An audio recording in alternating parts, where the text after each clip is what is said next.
Thank you, Mark. Hello, everyone. So we are going to touch on, I guess, the so what element of the issue in that we've talked a lot about the scale of the issue, which I'm going to also touch on. But Paul, in particular, is going to talk about the nitty gritty. It's like, well, so what? These plastics are in the environment. What does it mean for us? What does it mean for the environment and the associated risks and implications? So we're going to do a bit of a double act. We're going to present some findings basically on some research into the laboratory analysis of pellet samples that we've collected over the last couple of years from around England and Wales in particular. So it's very much a preliminary study. And I'd like to warn you that we haven't practiced this presentation. So Paul's been a nightmare to work with. He's given me 90 slides for a 20-minute presentation. Yeah, we'll get through it, so bear with us. So in the presentation today, we'll give you an overview of the problem of plastic pellet pollution, which the other guys have sort of set the scene nicely for us already. We'll then show you some of the sample locations where we've collected pellet samples from. And importantly, Paul's then going to talk about the methods that have been used for the analysis of the pellet samples and then the results. That's the really interesting bit, is the results that we've found so far. So we'll then conclude with some comments on the potential impacts to health, ecotoxicology, and also response operations when dealing with kind of pellet spill contamination as well. So I won't dwell too much on this one because we talked about it already, but as we talked about, it's a big problem. So you're probably drowning in kind of massive numbers at the moment following the presentations this morning, but I'm going to give you some more. So one of the things that Josh mentioned, I think, was that just as an example, in 2021, 390 million tons of plastic were produced, equivalent to 65 pyramids of Giza. In communication of science these days, we have to try and sort of think of things that's going to get the public interested. So we thought pyramids of Giza might be successful in that regard. So perhaps more importantly, that translates to trillions of plastic pellets lost to the environment every year. And with plastic pellet production forecast to grow to over 1,200 million tons by 2060, then pellet pollution, unless we do something, is going to increase. And, you know, if we don't put robust measures in place, then we're going to be in trouble. I won't go on that one because we talked about that one. So this is another kind of example of one of the slides that Josh showed from our work with FIDRA last year. This is a heat map of the global plastics industry.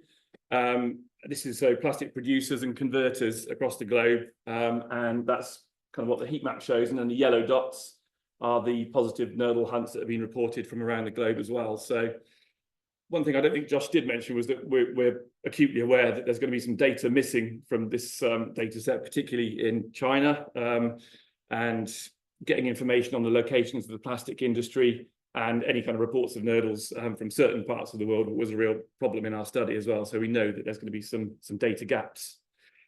As you can see, there does appear to be a sort of broad correlation, though, between the highest concentrations of the plastics industry, particularly sort of Gulf of Mexico area, and Europe, obviously, as well. So, yeah, definite correlation between the industry and positive Nurdle hunts as well. So, as we've touched on, plastic pellets released to the environment are carried by surface runoff, streams, rivers, eventually to the ocean, leading to chronic sources of pollution. And they're also directly introduced into the ocean through accidental spills, as we've seen through shipping, some of which can be incredibly devastating, such as Express Pearl and the more recent Galicia spill as well.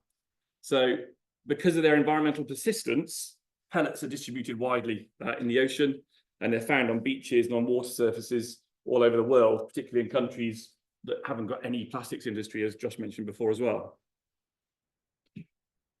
So once in the environment, essentially they contain two types of pollutants. So you're looking at the sort of additive derived pollutants, which exist in the pellets themselves. So that can be stabilizers, flame retardants, or colouring agents that are in the pellets.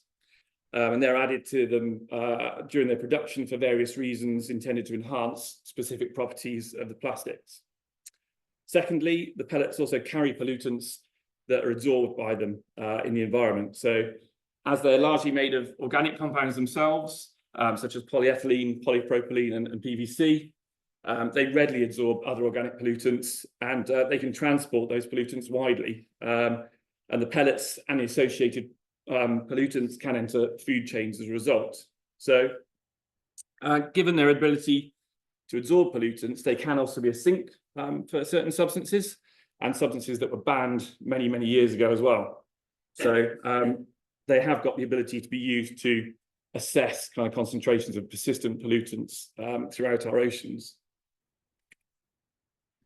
So site locations. So to assess the sort of presence and distribution of plastic pellets, we looked at 6 locations from around southern England and Wales. So these are the locations here. Some of you in the audience will be familiar with these locations. Some of you will have collected these pellets that were actually analysed as well. So these results might really be of interest to you guys in particular. The pellets were submitted to Socotec, and Paul has kindly spent a lot of time and effort in processing those samples and then analysing the data as well. So that's what we're going to talk about shortly. So firstly, this was Lyme Regis, 1,000 pellets, or over 1,000 pellets collected from the main sort of sandy beach in Lyme Regis in Dorset earlier this year. So those samples were collected sort of relatively recently and submitted for analysis as well. Slightly bigger number, over 500,000 pellets recovered in 3 hours from Hillhead, that's east of Solent, again earlier this year, collected by Josh and a few others. Sorry, can you say what area they were collected? Josh? On that slip there, literally, I was just walking the dogs and all of that area was completely full. So everything you see on the right hand side, all of that material on that little section of slip was. So roughly how many square meters did you guesstimate? I mean, that slip's what, 3 meters wide? Or badminton court size? Is badminton court size? No, I mean, it's where you can see that surrounding material. That's all it is. Then this is the high watermark though, isn't it? Yeah, That you're seeing these Nurdles collecting as well. Yeah, everything beyond that shingle was clear. It was all sort of accumulating on that one small little slip by the same top. So the samples are collected from slightly different environments. So Lyme Regis, for example, was on the strand line in amongst the seaweed on the main beach in Lyme Regis. This was very much from the high water mark in Hillhead as well. River Itchen, so just down the road from here, more than 2 million Nurdles collected during a trial of some of our recovery equipment over a 4-hour period. And it's some of the worst kind of pellet pollution that I've seen pictures of outside of an incident like Sri Lanka or the Galicia spill as well. So a huge problem, and having been to the other side of the water last night as well, huge problems there as well. So April 2023, so using a couple of willing volunteers, i.e. my 2 boys, we recovered nearly 1,000 Nurdles from Marlows and Manabia beaches in Pembrokeshire. And this was after a storm event, and there was really chronic pollution being washed up on these beaches after some major storm events at that time as well. And so pellet samples collected by volunteers from Planet Aware, and we've got Sarah from Planet Aware here with us today. These samples were collected by volunteers over the last 2 years, and samples were sent to Socotec from the various beaches across the Isle of Wight for analysis as well. So the final sample location was Leek Beach, which lies to the west of the River Solent near Southampton, and over 5,000 pellets were collected by volunteers in around an hour of searching on that location. So that's a brief introduction to the problem that we face and the site locations. And with that, I'll hand over to Paul to talk about the nitty-gritty. So I've been doing microplastic work now for probably about 7 years, and everywhere we look, we find them. So whether it's soils, waters, air samples, in the body, they're absolutely everywhere.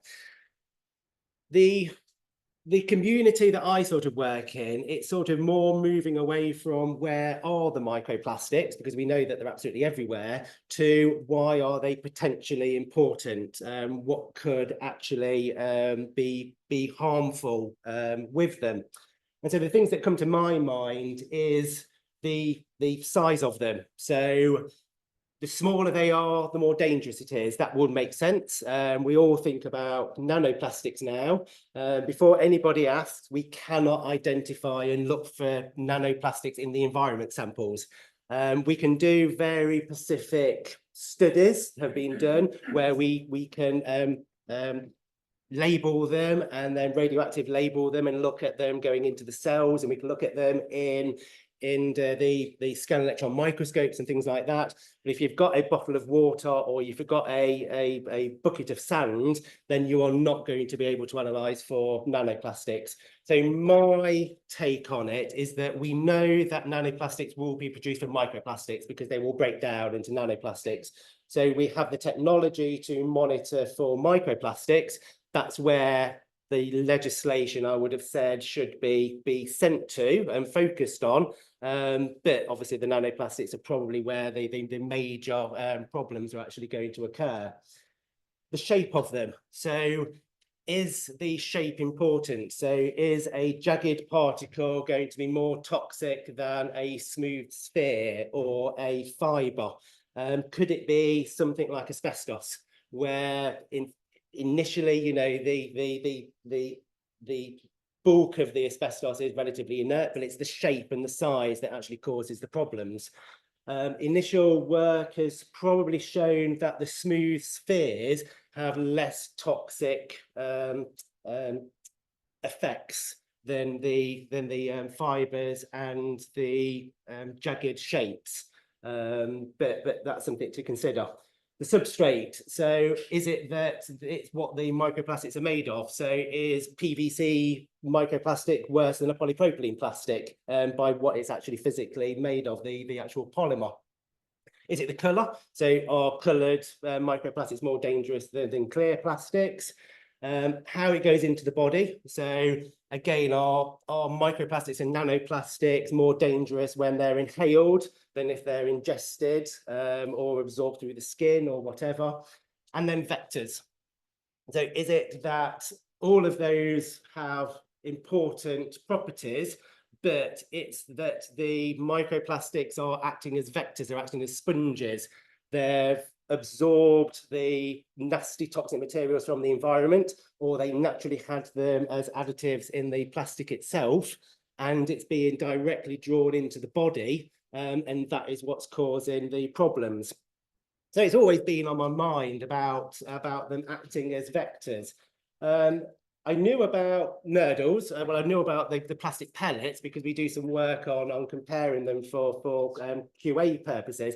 But I'd never really known about the plastic nurdle problem, about them being lost in on beaches and all this lot. I tend to sort of like live in my own little scientific bubble. So as soon as I that John sort of mentioned about these nurdles causing huge problems, then it came to my thoughts that we could actually use these nurdles, which are microplastics, and we have huge amounts of them, to actually look to see what they actually contain on the toxic side of it.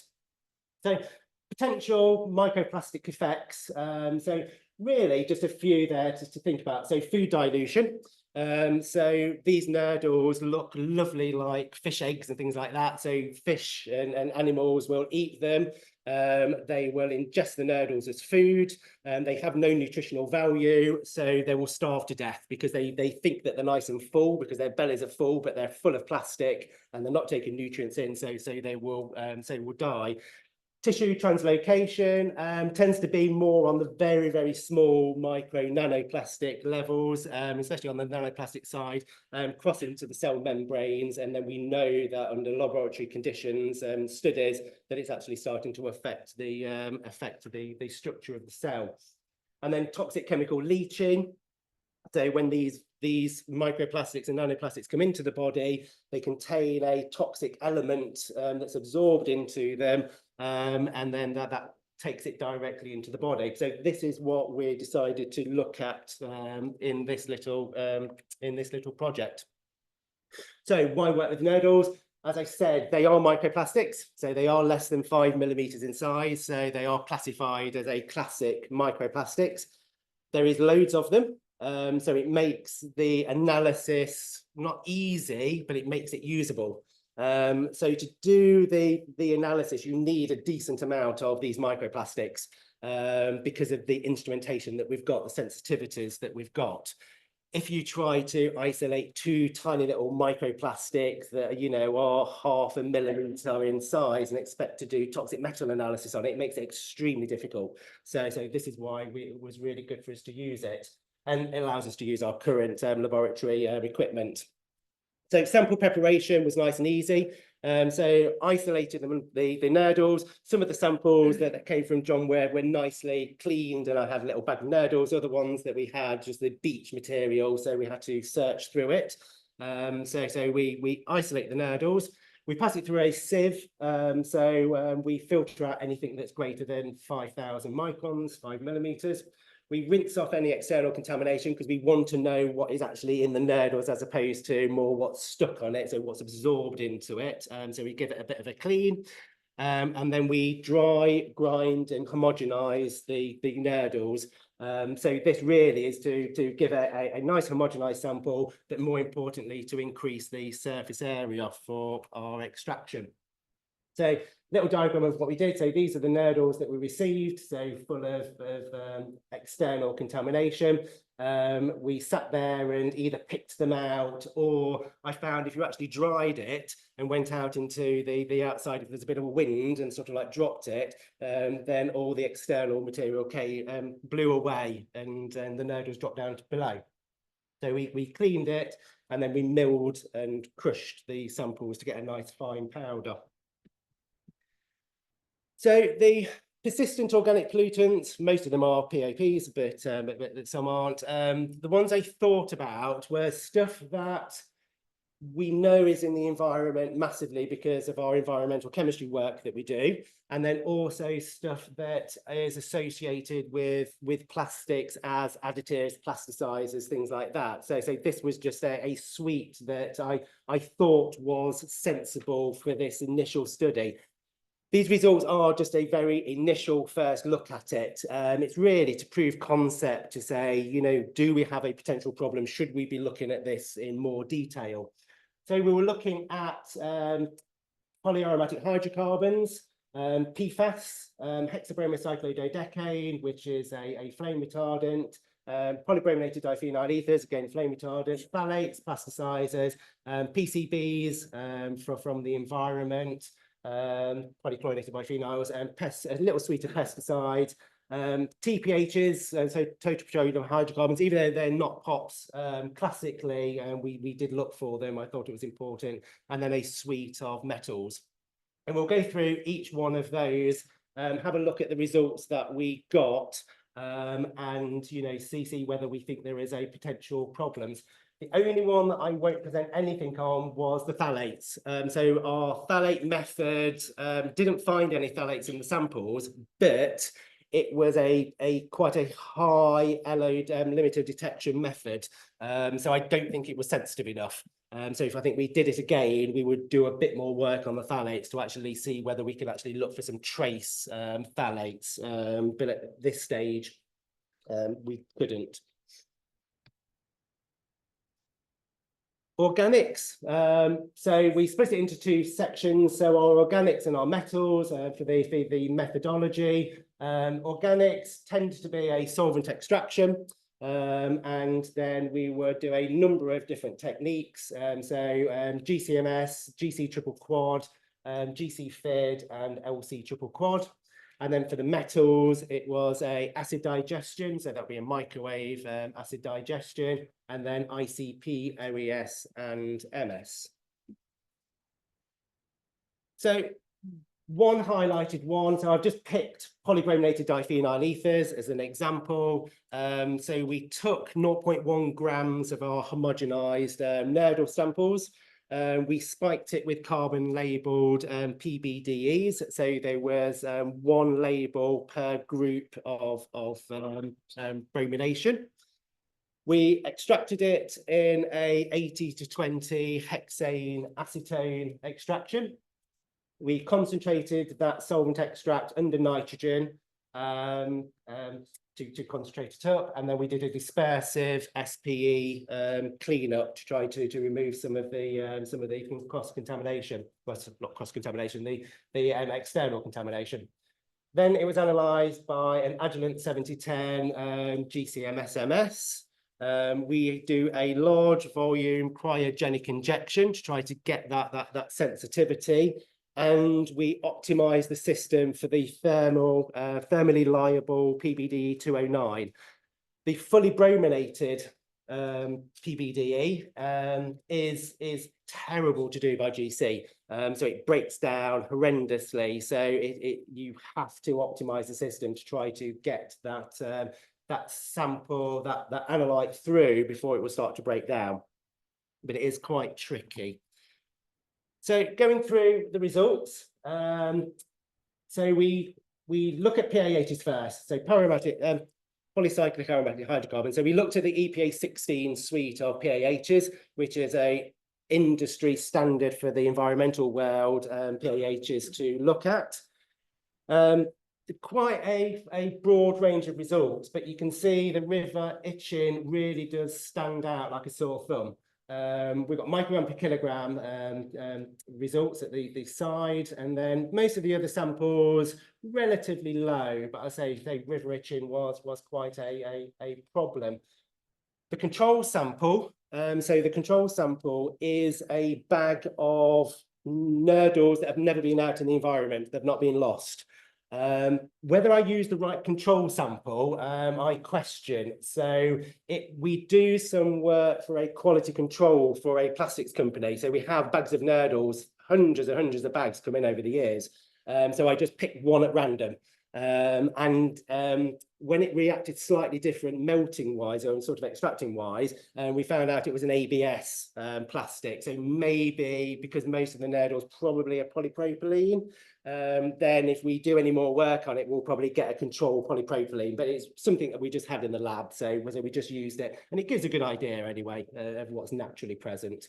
So again, PAHs, river itching is probably the problem. We all know that PAHs have a carcinogenic and mutagenic properties, and benzoate-pyrene is probably the most studied and the most toxic one that everybody talks about. So we do know that some of these Nurdles are containing materials that are known to be carcinogenic, mutagenic. PCBs, polychlorinated biphenyls. So we do a suite of 25 congeners for our marine chemistry work. So we picked those 25 because they're done in the marine world. We thought it would be an idea to do them for this one. Control nicely blank, which is what we would expect. PCBs aren't normally part of the manufacturing process of plastics. It's not really a known contaminant. Hillhead Beach is the one that really does stand out significantly, with river itching again and Pembrokeshire sort of poking over the background. The other ones probably say more background levels. Again, we know that they're carcinogenic in nature, so PCBs are not a good thing to have around the environment or to absorb into your body, and they are really highly persistent, so they aren't going to go anywhere. The pesticides. Again, there's so many pesticides out there. So we looked at a little suite that we do for our marine chemistry work again. Here's just a few that sort of like jumped out at me. Dieldrin, hexachlorobenzene, DDE, DDT, and DDD, which, you know, everybody's probably heard of, and it's all in the news. So I thought it would be good to highlight these ones. And again, river itching is the one that really did stand out as a problem, with Hillhead Beach a little bit. Controls completely blank, so that was nice. And again, it's the DDT that really does stand out. What probably makes it even worse as well is the DDT is highly toxic to aquatic animals. So you really don't want DDT to be absorbed onto these Nurdles. And then these Nurdles are being eaten by the fish. So one, the fish are dying because they're starving to death. But then if that doesn't kill them, then the DDT is probably going to have another little go at it. So these are, you know, some results that do cause us some issues. Hexabromocyclododecane is a brominated flame retardant. We're seeing it a lot in the news for air monitoring at the moment. So when they're recycling sofas and mattresses, then the dust that comes up from these potentially has this hexabromocyclododecane in the air. So we're monitoring the air currently for these compounds. So again, it's associated with plastics. So we'll put it in and see what's around.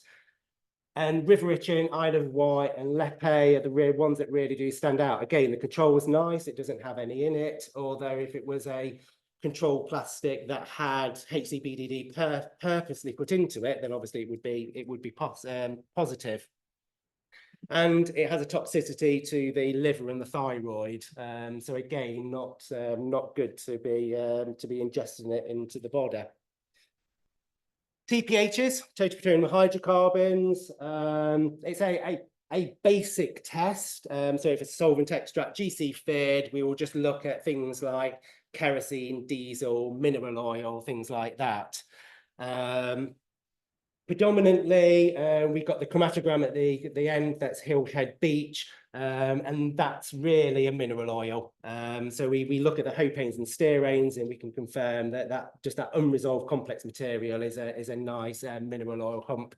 Some of them we were seeing a little bit of evaporated diesel present, but most of the samples were mineral oil.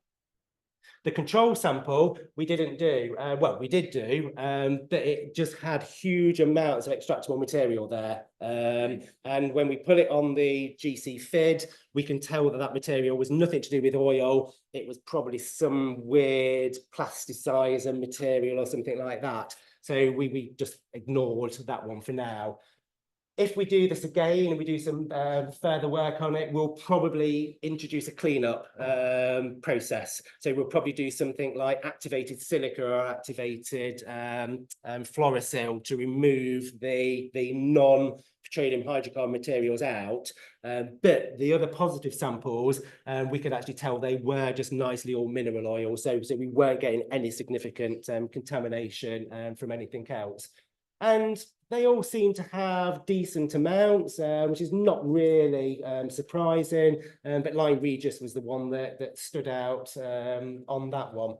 We do tend to find mineral oils sometimes on virgin plastics. It's part of how the plastics are made. So again, I'd be more surprised if we didn't find anything at all. So toxicity. Normally with minerals, it's toxic. Well, it's problematic because it causes dermatitis to the skin and things like that. But what happens when the mineral oil gets deep within the body, which normally never happens, because when you breathe the mist in or something like that, and then it sticks to the front part of the esophagus, and then you just ingest it through the body. But with these being actually within the particles, then it actually just put mineral oil directly into the body. PFAS, we thought we'd have a quick look at. So if there's two hot topics that environmentalists are talking about at the moment, it's microplastics and PFAS. And they are the two things that are around. So we looked at a quick suite of 27 PFAS on a new method that I'm developing for our environmental side. And the three that really stood out was 6,2-FTS and then PFOS and PFOA. PFOS and PFOA were the main ones that were used, and it's probably what most studies have been on. So it's nice to see PFOS and PFOA actually out there, but there was a few other positives in that. So it was interesting to see that it was focused around those three compounds. And again, the control had a relatively lowish amount, but it was the river itching that again caused problems. But the other four as well, you know, were up there. We know PFAS causes damage to the liver and the immune system, but a massive amount is being done on the toxicology of different PFASs, and we're learning new things all the time. So it's a real emerging issue that we're coming from. Metals, so we did a suite of 23 elements on our ICP, OES and MS. Metals have various health effects, we all know. And the four I sort of like picked out was arsenic, cadmium, chromium, and lead, because they tend to be the ones that people sort of think about when they think about toxic metals. And again, nothing that, you know, Isle of Wight chromium maybe, but there's nothing that really jumped out at me. Maybe cadmium would be a potential issue.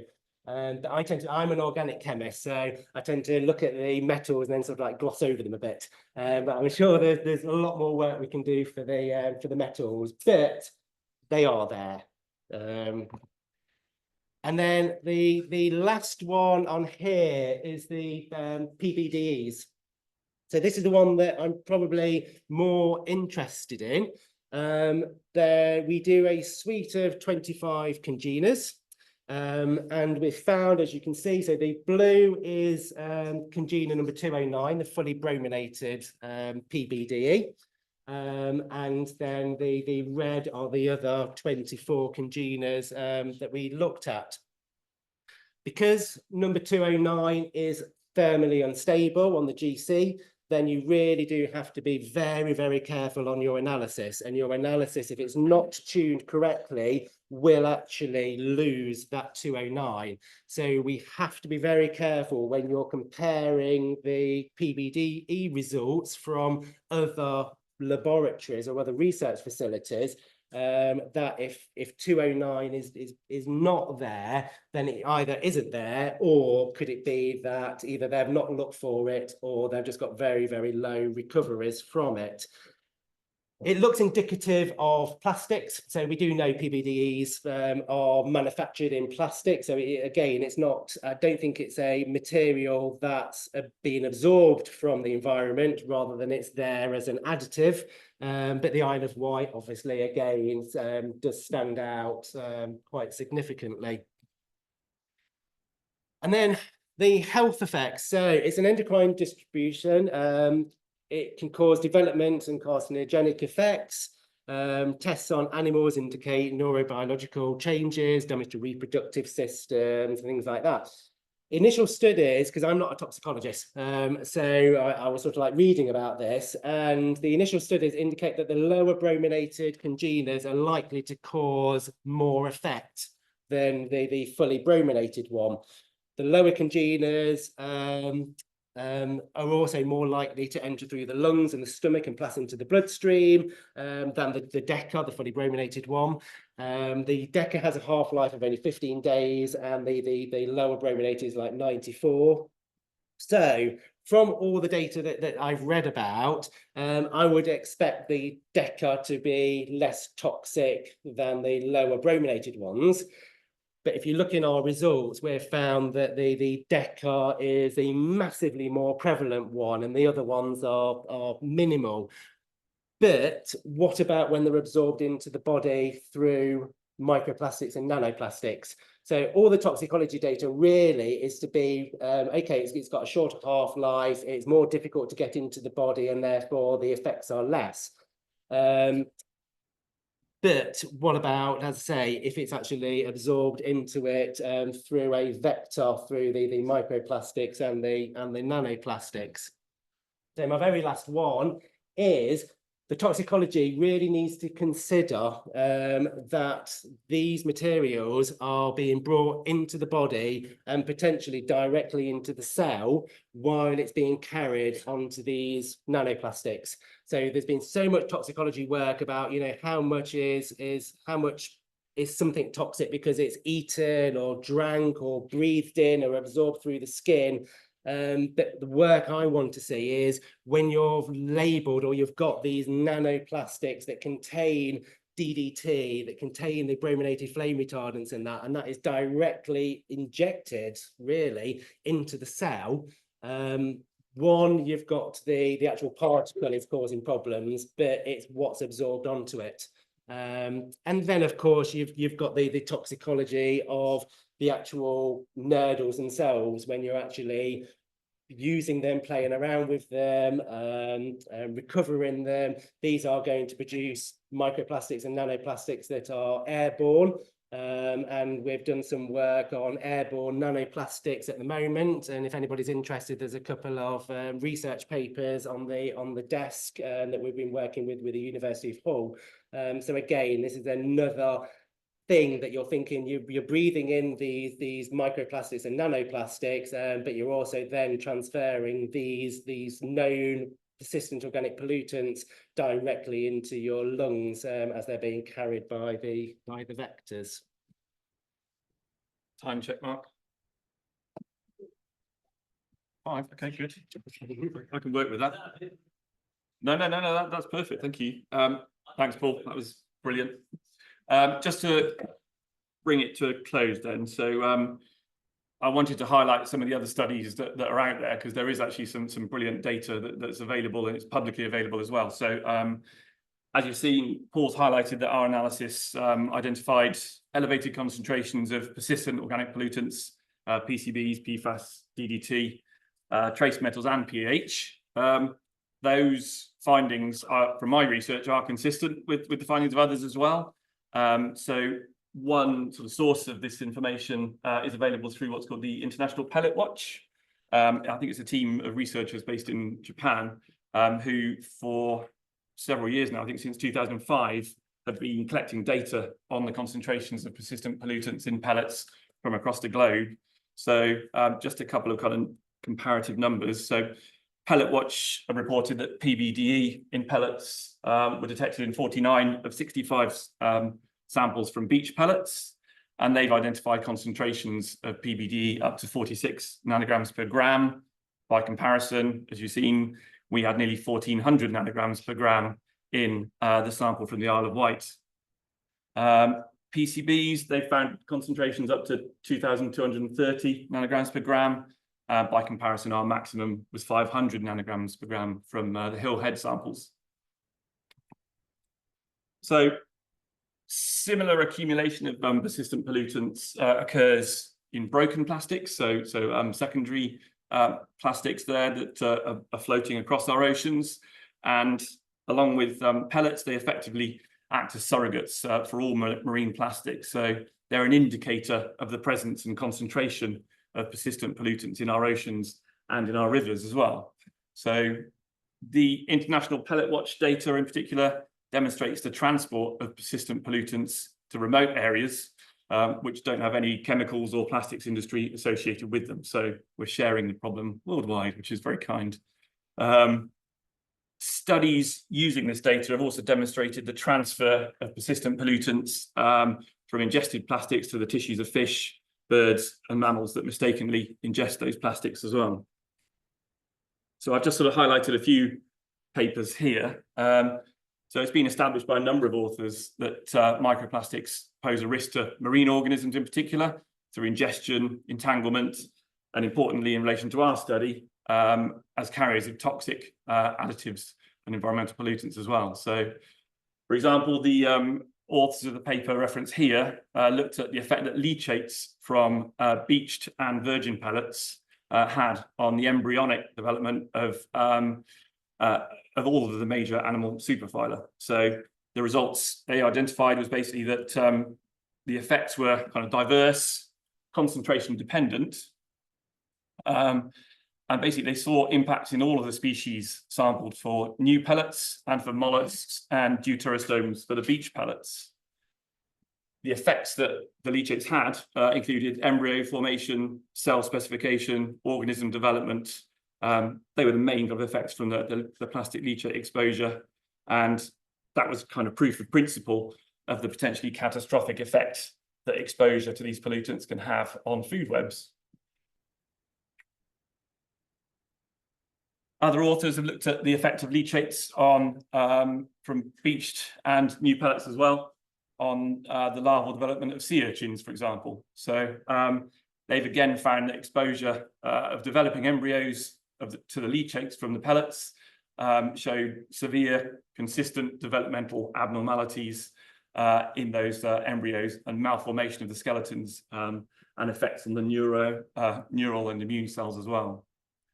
So acute and chronic toxicity has been observed when marine organisms are exposed to high densities of plastic pellets, with higher mortality observed in organisms exposed to higher pellet densities, but increased mortality was also triggered even with the lowest density of pellets tested as well.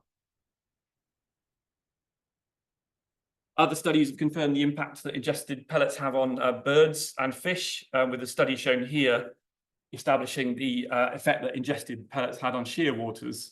So the authors identified that increased ingestion of plastics led to increased damage to internal tissues and provided evidence for a new plastic-induced disease, which they coined plasticosis. So just the slide here just showing the image from the tissue damage caused by high plastic exposure. So Paul's touched on this quite a bit already. So in terms of the potential risk to health, so I mean, it should in part be remembered that pellets are effectively an indicator of the water quality that they've travelled through and are sort of held within. Knowing the journey that some pellets have taken isn't always possible, but from our study and those of others, such as the International Pellet Watch, it's clear that pellets can act as a sink for persistent pollutants, which can subsequently enter food chains as well. So the short and long-term risk to health associated with exposure to these chemicals is still a subject for further research. Critically, fragmentation of plastics in the environment increases the potential risk associated with the exposure as well. But realistically, there's a large knowledge gap still in terms of our understanding of potential exposure and any cumulative health effects. And I think that is going to be a focus for future research as well. It has been established that microplastics and associated chemicals can enter digestive, respiratory, circulatory systems, with one of the main pathways being through ingestion of contaminated water and foodstuffs such as seafood. And the effects of those microplastics can be physical effects, inflammation, and toxicity due to components of the plastics, and obviously any associated chemicals as well. One other aspect that we haven't obviously looked at here is the potential for microplastics to be vectors of microbial pathogens as well. And this is something that several authors have looked at in other studies. So given their kind of physical properties, pellets are a perfect environment for the formation of biofilms. And as the majority of the pellets float, they can be transported widely in oceans and rivers. Therefore, they've got the potential to spread pathogens widely across the world, potentially introducing those organisms into areas where they were previously absent as well. So studies, for example, have identified E. coli and Vibrio on the Strand Line on beaches in the UK. And authors have suggested that as a result, you have to inform kind of coastal managers to make sure that they're aware of the risks associated with the exposure to those potential organisms as well. I see you standing up, Mark. I'm nearly there. So yeah, I just briefly wanted to touch on the potential kind of implications for the presence of contaminants on plastic pellets for spill responders. So the reality, I suppose, is for acute spills, or the majority of acute spills, the pellets haven't had a lot of time to absorb foreign pollutants, if you like. So, but there may be other considerations, such as with the Express Pearl, for example. There were other chemicals present on that ship that were then released to the environment. And obviously the pellets potentially take on those other chemicals as well. And obviously there was a fire associated with that incident. So there's potential for dioxins, for example, to be present there as well. So lots of potential implications there.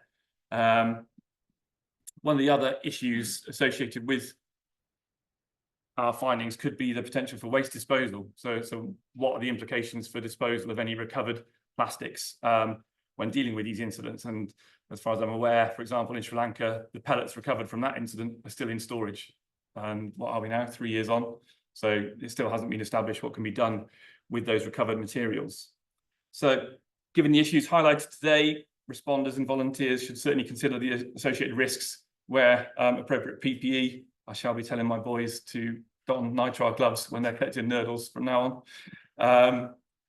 But at the concentrations that we've identified in this study, though, the recovered pellets, if they're not exposed to other contaminants, are unlikely to be regarded as hazardous waste. So we have found ourselves a kind of a disposal route for non-hazardous pellets, as they're called under the current legislation. So that's because the concentrations that we've identified are regarded as an incidental level to sort of most waste companies. So further understanding of the environmental and health risks with respect to persistent pollutants associated with plastic pellets is going to help responders to better determine appropriate endpoints as well. So that kind of brings us on to the discussion that we're going to have later on this afternoon. So last slide, just a few ideas in terms of areas of future research. So I think we're going to be potentially talking about these in terms of the new goals for the Plastic Pollution Working Group this afternoon as well. So yeah, it's a range of potential subjects to look at in more detail. As Paul said, this was very much a preliminary study, and there's a lot more that we can do to look at this in more detail as well. And I think one of these was your ideas as well, wasn't it? Yeah, I mean, we looked at POPs, but then looking at personal care products and pharmaceuticals that have been absorbed from the environment. And then I think laboratory trials to assess how the Nurdles could be used as passive samplers, and also the reverse. So it's like spiked water samples with the Nurdles, see what gets drawn up, see how they act as passive samplers, but then the reverse. So when you've got your Nurdles that are contaminated, it's like what conditions can they actually leach back into the water, pH, salinity, movement, things like that. It's that data that we need to actually understand. We don't know yet. Okay. Thank you very much.